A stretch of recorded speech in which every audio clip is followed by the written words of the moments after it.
A continuación, hablaré de qué le espera al internista en el siglo XXI, tratando de responder a una pregunta y es, ¿seremos reemplazados los internistas por robots? Todo esto pues después de haber oído las conferencias de hoy y habernos adentrado de manera tan profunda en el papel que le corresponde a la informática y los cambios que ha generado la informática en nuestro mundo médico, y de qué manera estas herramientas, como bien las mencionó el doctor Sendales, herramientas, nos están ayudando seguramente a ser mejores y nos han ayudado también a manejar esta pandemia de una manera mucho más sencilla que si no hubiéramos tenido semejante ayuda. Ya lo dijo tanto el doctor Sendales como el conferencista anterior,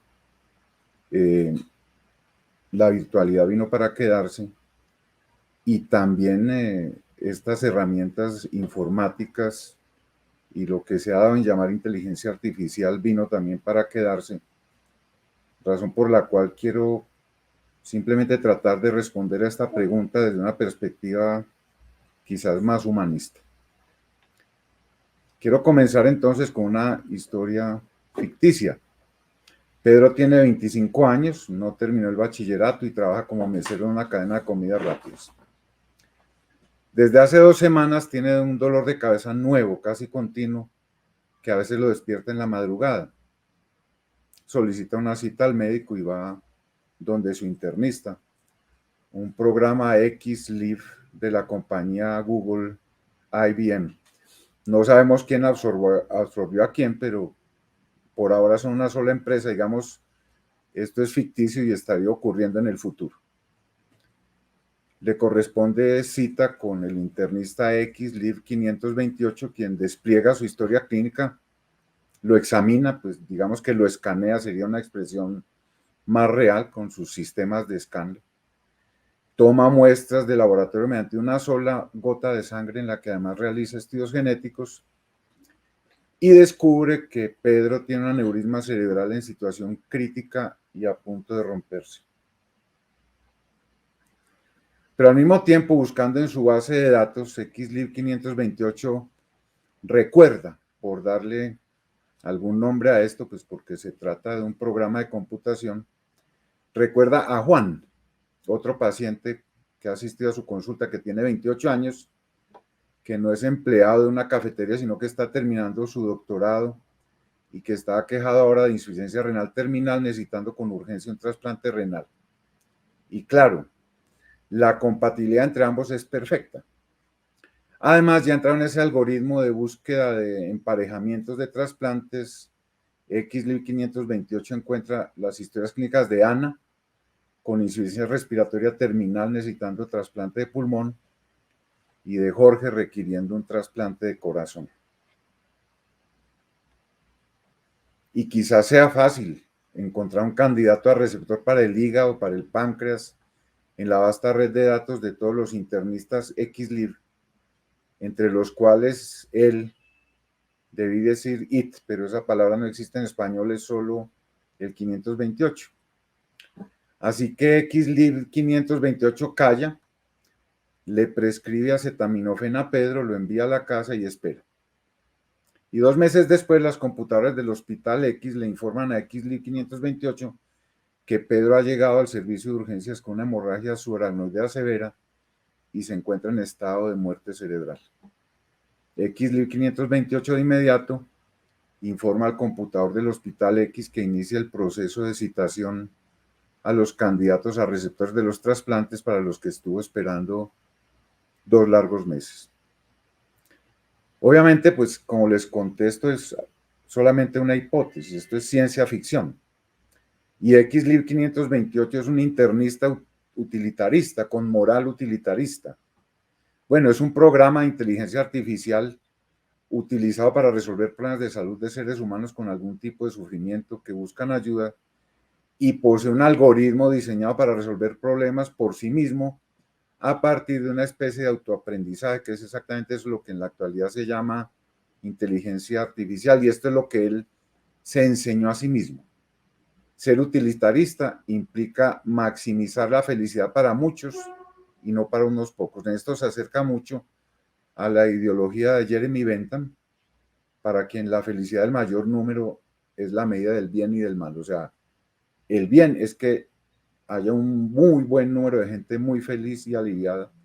Entonces a él no le importa que Pedro muera si con la muerte de Pedro va a haber 3 personas o más que estén mejor de salud o que sean más felices. Aquí tenemos una fotografía antiquísima de un retrato de Jeremy Bentham que tiene más o menos la misma ideología utilitarista que este computador que ven ustedes aquí. Este computador es de película, HAL 9000, 2001, Odisea del Espacio.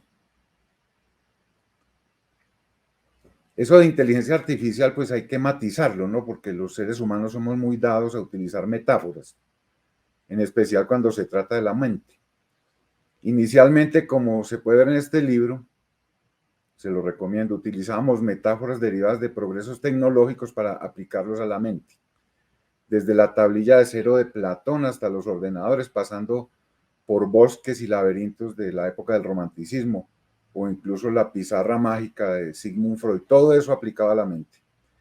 Pero ahora, por una razón que todos desconocemos, estamos utilizando esas metáforas al revés. Ahora los ordenadores o computadores o sistemas de inteligencia artificial, o como los quieran llamar, buscan, calculan, piensan, tienen memoria, tienen inteligencia, cuando son adjetivos y verbos adjetivados que realmente poco tienen que ver con lo que hace un algoritmo. Por ejemplo, decir que un computador tiene memoria, pues le dimos ese nombre, pero sería como decir que un libro tiene memoria porque hay una cantidad de cosas escritas en cierto sistema de escritura. Lo de memoria es un decir, es una forma de decirlo. Es decir, usamos metáforas cada vez más parecidas a la mente humana para aplicarlas a los computadores. De hecho, hablamos ya de que los computadores, los sistemas de computación tienen inteligencia. Aquí vemos a HAL 9000 contra Frank Poole jugando al ajedrez. En la actualidad no consideramos que jugar ajedrez haga parte de la inteligencia artificial, pero hace 15 años sí. En la actualidad no consideramos que reconocimiento óptico de caracteres sea inteligencia artificial, pero hace 15 años sí. O sea, cada vez, a medida que los programas y los algoritmos de computación adquieren mejores habilidades como herramientas, evaluamos que lo que hacían antes ya no nos parece que sea realmente inteligencia artificial. Esa partida que estaba jugando allí Frank Poole contra el computador de la nave es una partida que tuvo lugar realmente en Hamburgo. Es una partida de Roche versus Schlegel en 1910. Una partida muy bonita, donde se puede ver de qué manera un computador ahora es capaz de terminar jugando mejor ajedrez que los seres humanos. Pero HAL 9000 tiene una serie de disfunciones, así como la disfunción que vimos al principio en la historia hipotética que les mostré. HAL 9000 tiene una misión. Esa misión es muy importante. En esa misión no están incluidos los seres humanos que van dentro de la nave. La misión de HAL 9000 es secreta y entonces los seres humanos que están en la nave están en hibernación, en una vida sostenida mientras llegan a lo largo de ese viaje espacial tan largo, llegan bien a su destino. Así que HAL 9000, puesto que solo hay 2 seres humanos que están activos en la nave, HAL 9000 decide que va a salir de esos seres humanos porque su misión no los incluye. Y además se siente culpable de que estén presentes esos seres humanos que nunca van a regresar porque la misión que él es el que gobierna realmente la nave, no tiene regreso. Y entonces, simple y llanamente, los elimina uno a uno y después se tiene que enfrentar a los 2 seres humanos que están despiertos para poder salir de ellos. Una película muy bonita que les recomiendo, en la que finalmente el doctor Durgia tiene que luchar contra el computador e inactivarlo para poder salir adelante en su aventura. Aquí está en el proceso de desactivación de HAL 9000, donde HAL 9000 empieza a retroceder en su memoria y a contar cómo lo crearon, dónde lo crearon y a hablar de su memoria más inicial, incluso cantando una canción infantil.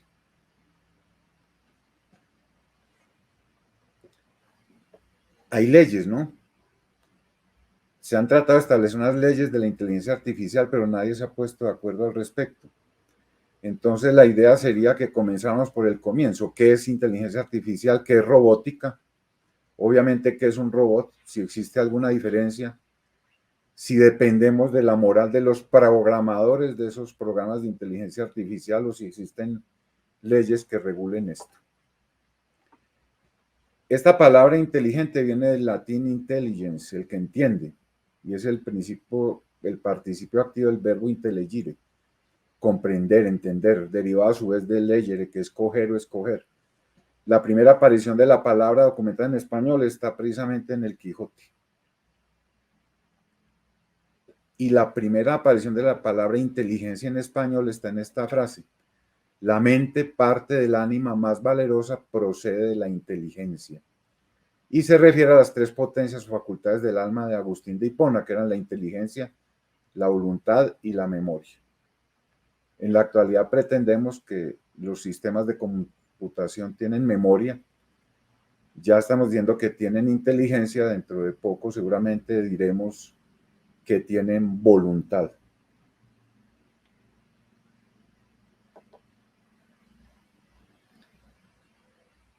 Inteligencia artificial, dice Andreas Kaplan en un artículo que escribió junto con Michael Henley, es la capacidad de un sistema para interpretar correctamente datos externos, para aprender de dichos datos y para emplear esos conocimientos nuevos con el fin de realizar tareas y lograr metas concretas a través de la adaptación flexible. Es una bonita definición de lo que es inteligencia artificial, pero que en poco se compadece o se parece a lo que es la inteligencia humana. Y la robótica es un campo interdisciplinario que integra áreas de ingeniería mecánica, de ingeniería eléctrica, de ingeniería de la información o informática, de mecatrónica, de electrónica, de bioingeniería, de ingeniería de control, de ingeniería de software, de matemáticas, entre otros, con el fin de diseñar, construir y poner a operar robots. Es decir, su objetivo es diseñar máquinas que puedan ayudar a los seres humanos, replicando las acciones humanas y sustituyéndolas en muchas situaciones y para muchos propósitos. Pues digamos que esto es muy útil en entornos peligrosos, en la inspección de materiales radioactivos, en la desactivación de bombas, en procesos de fabricación de los humanos no podrían sobrevivir, como en el espacio, ya lo vimos en la película, bajo el agua, a altas temperaturas, y sobre todo, que es en lo que se está usando en la actualidad, este tipo de inteligencia artificial, por darle ese nombre, en tareas repetitivas que no requieren ninguna creatividad. Reconocimiento facial, software para hacer compras y ventas a través de Internet, como hace Amazon y como hacen también tantas compañías. En eso se está utilizando en la actualidad. ¿De dónde viene la palabra robot? Viene de esta novela, perdón, de esta obra de teatro que ven aquí, Robots Universales Rossum, de Karel Capek, una obra muy bonita que también les recomiendo. El libro está en esta edición española y está también en Colombia en Alianza Editorial. Karel Capek creó esta obra en la que por primera vez aparece la palabra robot, y esa palabra ha sido adoptada por todos los idiomas del mundo. Originalmente él pensó llamarlos labori, del latín labor, trabajo, pero no le gustaba la palabra y fue su hermano Joseph, que también es escritor como él, quien le sugirió la palabra roboti. Su plural es robota, que significa literalmente trabajo o labor, y figuradamente significa trabajo duro en checo y en la mayoría de las lenguas eslavas. Robota era el periodo de trabajo que un siervo le debía otorgar a su señor, que generalmente eran 6 meses al año, no pagos, sino por poder trabajar sus tierras. La servidumbre se prohibió desde 1848 en Bohemia, pero cuando Karel Capek escribió Robots Universales Rosum, el uso del término robota ya se había extendido a otros tipos de trabajo, sobre todo a trabajos difíciles, duros. Sin embargo, ese significado obsoleto de servidumbre seguía reconociéndose, y de ahí que robot sea un trabajador barato, gratuito, que haga cosas difíciles, repetitivas, molestas para los seres humanos. De hecho, los robots pueden adoptar cualquier forma, pero algunos están hechos para tener apariencia humana. Esos que tienen apariencia humana se llaman androides, y se llaman androides desde mucho antes que aparecieran las novelas y las películas de ciencia ficción. Por supuesto, los robots, cualquiera que sea su forma, pues tienen que poseer inteligencia artificial para poder tener esa apariencia humana. Sin embargo, el uso pues consagra cada vez más el empleo de la palabra robótica aplicada simplemente a la mecatrónica. Por ejemplo, cuando hablamos de cirugía robótica, pues no, es simplemente un dispositivo de mecatrónica que ayuda a un cirujano, que es el que piensa y trabaja y lleva a cabo la acción, a operar. Pero se llama cirugía robótica como por analogía, pero realmente no es un robot. Del mismo modo que el término inteligencia artificial se aplica a manera de publicidad a cualquier algoritmo encargado de tareas repetitivas, como les decía, reconocimiento facial o ventas por internet en Amazon, etc.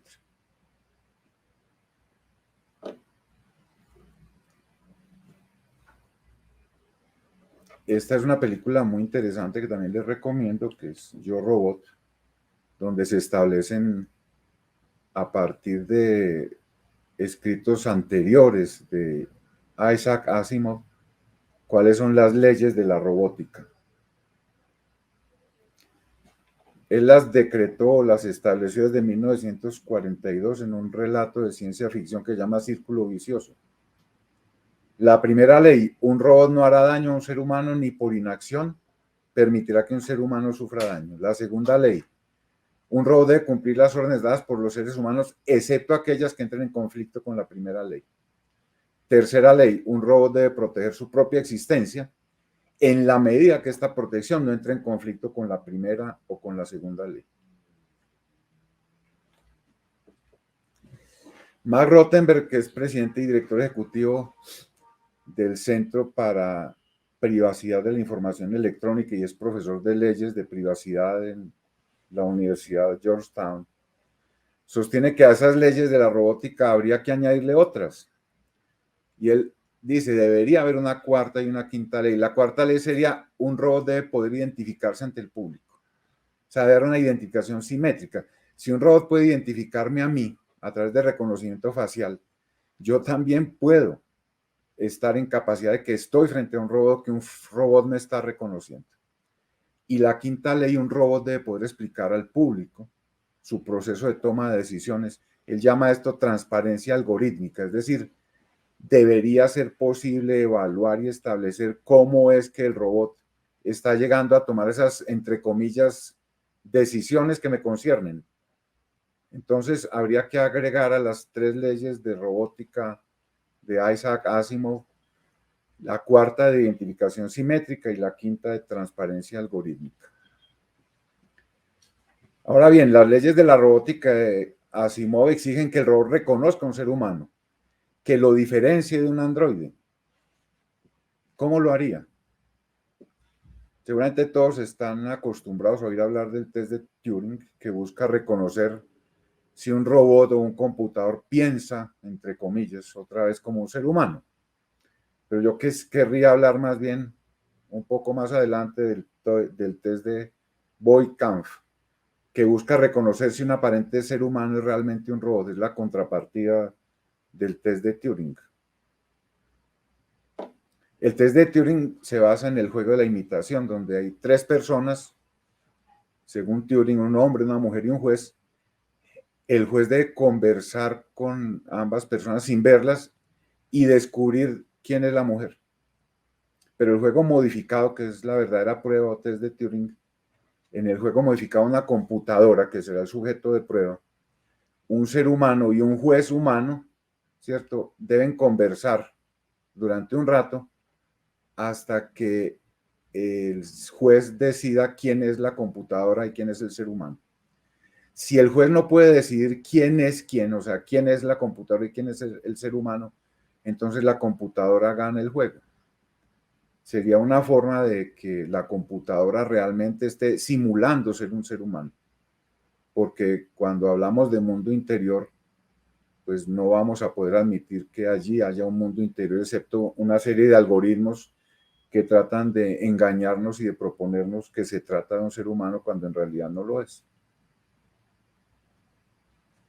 Y el test de Boy-Kampf es una prueba que aparece en una película que también les recomiendo de ciencia ficción, Blade Runner. En esta película, a León, uno de los replicantes que hay que sacar de circulación porque son realmente androides, robots, que regresaron a la Tierra en lugar de estar trabajando en las minas de Marte, ¿cierto? Este personaje pues tiene que ser sacado de circulación porque es muy peligroso. Y va a una entrevista con un psicólogo que lo somete a la prueba de Boy-Kampf. O sea, la prueba de Boy-Kampf solo existe en la ciencia ficción. Y en esta prueba, quien hace la prueba le hace una serie de preguntas que tienen que ver con la empatía. ¿Por qué? Porque este robot que ven allí no tiene empatía. Y la pregunta específica es, ¿qué haría si va por un desierto, se encuentra una tortuga patas arriba que no puede volver a recuperar su postura habitual y caminar? ¿Qué haría? Él no sabe qué responder, él no entiende la pregunta, no es capaz de meterse en el sufrimiento y en la idea de que la tortuga va a morir allí y que está sufriendo y le interesa muy poco el sufrimiento. Y en ese momento él le pregunta si la mamá no le enseñó eso y dije, déjeme, yo le cuento cómo es lo de mi mamá. Y ahí en ese momento en la película, cuando el psicólogo le dice que eran solo preguntas, que no se preocupe, que son preguntas fáciles de comprender, el personaje, el robot, decide terminar la entrevista y escapar porque se da cuenta que ha sido descubierto. Son solo preguntas, le dice. Y lo vuelve pedazos con un arma, pues, del futuro. Esta película está basada en un cuento de Philip Dick que se llama Sueñan los androides con ovejas eléctricas. Y pues a posteriori se ha identificado el paralelismo del test de Boy-Kampf que inventó Philip Dick con el test de Turing. Pero como ya les decía, Dick conocía el test de Turing y le admiraba su obra, pero no creía que tuviera ningún mérito la prueba porque consideraba que el mayor problema con el test de Turing era que hacía demasiado énfasis en la supuesta inteligencia del androide o del robot y creía que la empatía era más importante en el ser humano que la inteligencia. Y obviamente el test de Turing no es capaz de medir empatía. En filosofía hay un elemento parecido a este con respecto a identificar o no un robot versus un ser humano y sobre todo con respecto a si un robot o una máquina es capaz de pensar. En este caso es el filósofo John Searle, quien nos pide que supongamos que él no sabe ni una palabra de chino y que se encuentra en un cuarto completamente aislado del exterior, excepto por una ranura por la que pueden entrar y salir hojas de papel escritas en chino. Y Searle está equipado con una serie de manuales y diccionarios que le indican las reglas que relacionan los caracteres chinos con respuestas, algo así como si entran tales y tales caracteres, escriba tales y tales otros. Y fuera de la sala hay un chino, alguien que sí sabe chino, que a través de la ranura ingresa preguntas en chino al cuarto chino. Y Searle, manipulando estos textos y con los manuales de instrucciones, es capaz de responder a cualquier texto en chino que se le introduzca, ya que tiene los manuales con las reglas del idioma. Y entonces le hace creer al observador externo que él entiende chino, aunque nunca haya hablado o leído ese idioma. El propio Searle lo dice de esta manera, dice, imagine un hablante nativo de inglés que no sabe chino, encerrado en una habitación llena de cajas de símbolos chinos, una base de datos, junto con un libro de instrucciones para manipular los símbolos, o sea, el programa. E imagine que las personas que están afuera de la sala envían otros símbolos chinos que desconocidos para la persona encerrada en la habitación son preguntas en chino. O sea, ya tenemos la base de datos, el programa, el input.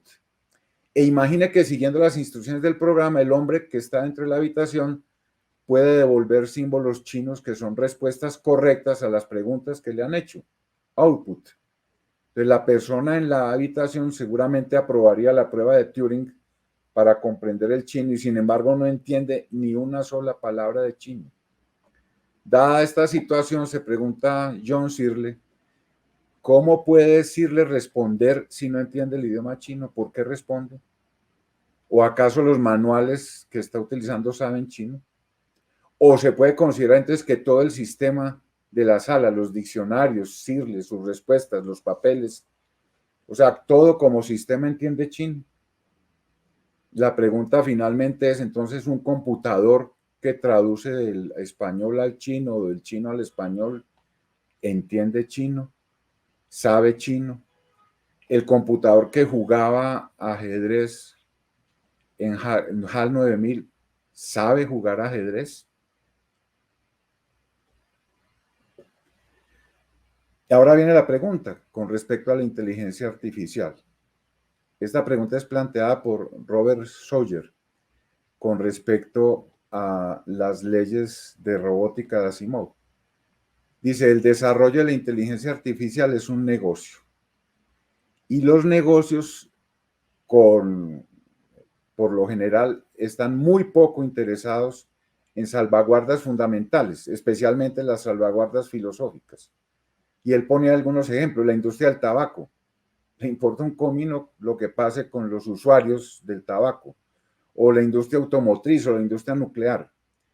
Ninguna de estas empresas ha dicho desde el comienzo cuáles son las salvaguardas fundamentales necesarias e incluso se han resistido a salvaguardas impuestas desde afuera, impuestas por la ley. Y ninguna de ellas ha aceptado un edicto absoluto contra la posibilidad de que le estén causando daño a los seres humanos.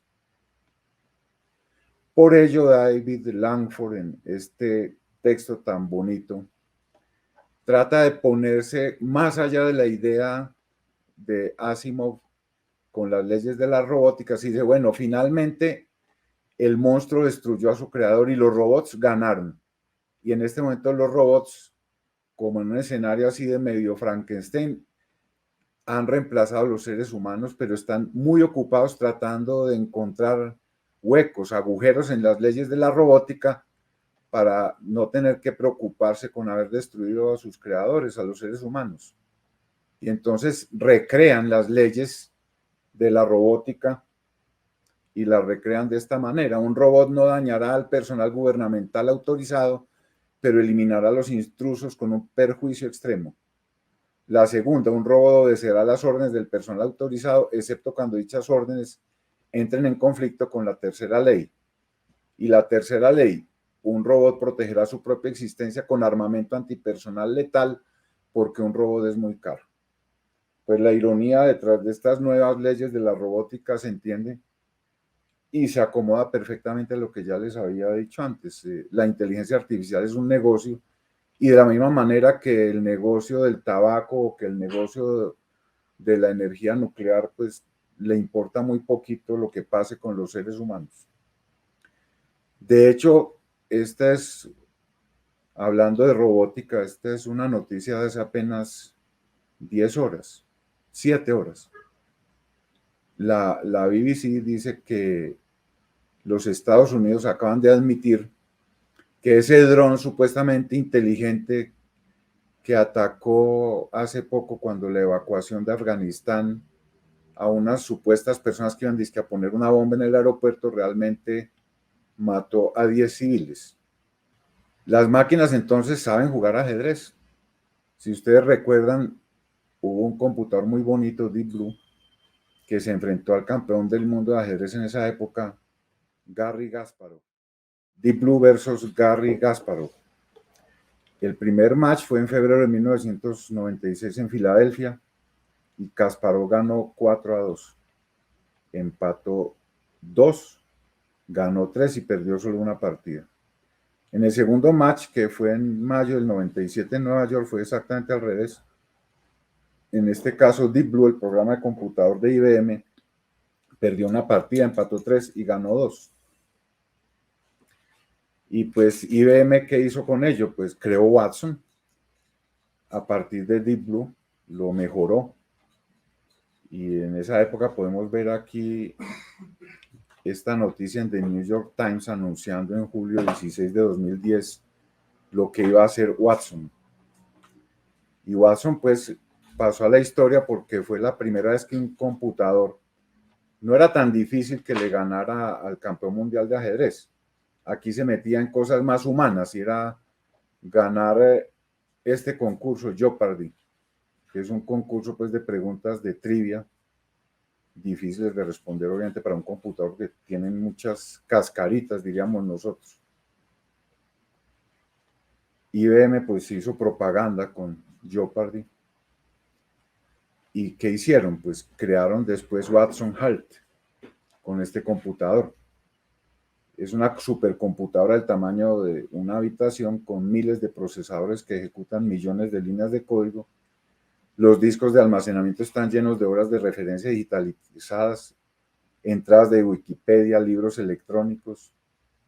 Y puesto que la inteligencia informática es un asunto de fuerza bruta, pues esta máquina requiere 85.000 vatios de potencia. A modo de comparación, un cerebro humano, por el contrario, funciona con el equivalente a 20 vatios. Y pues claramente, después de haber invertido tanto en ello, había que buscarle un mercado a Watson. Pero ¿qué podía vender IBM en este caso? Entonces, los ejecutivos se pusieron manos a la obra para descubrir cómo convertir esta nueva estrella en una empresa y apareció una posibilidad, la asistencia sanitaria. No hay que olvidar que el cuidado de la salud es la industria más grande en los Estados Unidos y que el gasto está aumentando en todo el mundo. Además, es un campo rico en datos, el combustible esencial para la inteligencia artificial. Y el beneficio social pues era innegable, promesa de vidas más largas y saludables. Entonces IBM comenzó con el cáncer y buscó centros médicos donde los investigadores trabajaran con enormes cantidades de datos, con la idea de que Watson extrajera y diera sentido a toda esa información médica para mejorar el tratamiento. Se alió con la Universidad de Carolina del Norte, se alió también con el Sloan Kettering Center, se alió con el MD Anderson Cancer Center en una empresa conjunta que se llamó Oncology Expert Advisor. Y pues en el futuro, ¿qué pasó? Que los médicos se sintieron frustrados y empezaron fue a pelearse con la tecnología porque no había una interacción realmente muy buena. Y en lugar de cuidar a los pacientes, como ocurre a veces, se dedicaban era a pelear con la tecnología, creando informes, introduciendo datos. Y después de 4 años, habiendo gastado $62 millones según una auditoría pública, MD Anderson cerró el proyecto. Pero IBM continuó invirtiendo en la industria de la salud, miles de millones en Watson Health, que se creó como negocio independiente a partir de 2015. Eso incluye más de $4.000 millones para adquirir empresas con datos médicos, registros de facturación, imágenes de diagnósticos, pero en la actualidad ese dinero parece que no se va a recuperar. De hecho, IBM está en este momento recortando Watson Health y revisando cuál es el futuro del negocio. De hecho, The Wall Street Journal dijo hace poco que IBM está mirando o explorando la opción de vender Watson Health. Este es el artículo del 16 de julio del 2021 en The New York Times, donde se preguntan qué es lo que le pasó al Watson de IBM. En un análisis realizado para The New York Times en esa fecha por el Instituto Allen de Inteligencia Artificial, comparó el desempeño de Watson en tareas estándar de lenguaje natural. Lo comparó pues con los 3 grandes de la nube, con Amazon, Microsoft, Google, y pues funciona. Watson funciona muy bien. De hecho, lo hizo a veces mejor que los tres grandes. Entonces, ¿qué pasa? ¿Por qué aplicado a la salud y aplicado a la medicina no funciona? Aquí tal vez la respuesta es que a ese computador realmente no le gusta jugar ajedrez. Él es un programa, él es un algoritmo que permite que simule que juega ajedrez y que haga unas partidas en las que le puede ganar a un ser humano. Pero al programa ese tampoco le gusta jugar Jeopardy, ni disfruta viendo cómo un programa destroza a seres humanos respondiendo preguntas de trivia. Lo otro es que al computador tampoco le gusta atender pacientes y que a los pacientes no les gusta ser atendidos por un programa de computador. En 2011, entonces, el Consejo de Investigación de Ingeniería y Ciencias Físicas europeo y el Consejo de Investigación de Artes y Humanidades del Reino Unido publicaron un conjunto de 5 principios éticos para diseñadores, constructores y usuarios de robots en el mundo real. Ya esto no es ciencia ficción como en Isaac Asimov. Junto con 7 mensajes de alto nivel destinados a ser transmitidos. Y las nuevas leyes es, los robots no deben diseñarse única o principalmente para matar o dañar seres humanos. Aquí se están poniendo del lado de los drones que vimos hace poco causando daños en Afganistán. Los seres humanos, no los robots, son agentes responsables. O sea, los robots no son los responsables. Ese dron que vimos en la noticia de la BBC no es el responsable de esas 10 muertes. Detrás de ese dron había seres humanos haciendo eso. Los robots son herramientas diseñadas para lograr los objetivos humanos. Entonces, los responsables son los seres humanos que diseñaron, programaron esos robots. Los robots deben diseñarse de manera que garanticen su seguridad y protección. Y obviamente los robots son artefactos. No deben diseñarse para explotar a los usuarios vulnerables, provocando una respuesta emocional o provocando dependencia. Siempre debería ser posible distinguir a un robot de un ser humano. Y siempre debería ser posible averiguar quién es legalmente el responsable de un robot. Esto lo que quiere decir para este grupo de personas es que creen que los robots tienen el potencial de proporcionar un inmenso impacto positivo en la sociedad, pero quieren fomentar una investigación robótica responsable, porque la mala práctica lastima a todos. Y abordar las preocupaciones públicas obvias va a ayudar a que todos progresemos en robótica. Pero es importante demostrar que los especialistas en robótica están comprometidos con los mejores estándares de prácticas posibles y que para comprender el contexto y las consecuencias de estas investigaciones hay que trabajar con expertos en otras disciplinas que incluyan ciencias sociales, derecho, filosofía y artes. O sea, no olvidar las humanidades. Las ingenierías que están dedicadas a la robótica no pueden estar lejos de las humanidades y deberían considerar la ética de la transparencia, porque cuando ven relatos erróneos en la prensa, el que les mostré no es erróneo, deberían comprometerse ellos a tomarse el tiempo para contactar a los periodistas que están dando la información. También deberían tomarse el tiempo para contactar a los periodistas que están dando información verídica. En 1976, Joseph Weisbaum había argumentado que la tecnología de inteligencia artificial no debería utilizarse para reemplazar personas en ciertas posiciones que requieran respeto y cuidado y atención a la dignidad humana. Pero ojo, puso como ejemplos un representante de servicio al cliente. Y sin embargo, cada vez más la tecnología de inteligencia artificial se utiliza hoy en día en sistemas de respuesta de voz interactivos basados en teléfonos con inteligencia artificial. No debería usarse para reemplazar un terapeuta o para reemplazar una niñera para ancianos, un soldado, un juez o un oficial de policía. En ninguna parte puso a los médicos. Borges dejó dicho que los libros son una extensión de la memoria y de la imaginación. De la misma manera que ciertos artefactos, sobre todo las herramientas, son extensiones del brazo y del cuerpo. O sea, los ordenadores, los computadores, los robots, los dispositivos con inteligencia artificial no son más que herramientas, extensiones de la memoria, extensiones de la imaginación, extensiones del brazo, extensiones del cuerpo. Las herramientas, un machete, la dinamita, la energía nuclear, las podemos utilizar para el bien de todos, con un machete podemos hacer una muy buena cosecha de caña, pero con un machete podemos picar literalmente a un congénere. O sea, con las herramientas podemos hacer bien o mal. Las herramientas no son autónomas. La inteligencia artificial no es autónoma. Con la inteligencia artificial puede ocurrir exactamente lo mismo. Puede ayudarnos mucho en el proceso de diagnóstico de nuestros pacientes. Lo puede facilitar, pero también podemos hacer daño con ello. A los que estén interesados, este libro que acaba de salir hace apenas un mes en Elsevier se llama precisamente Inteligencia Artificial en Medicina. Y con ello termino. Yo creo sinceramente que podemos responder a la pregunta inicial diciendo que los internistas prevaleceremos. Mil gracias.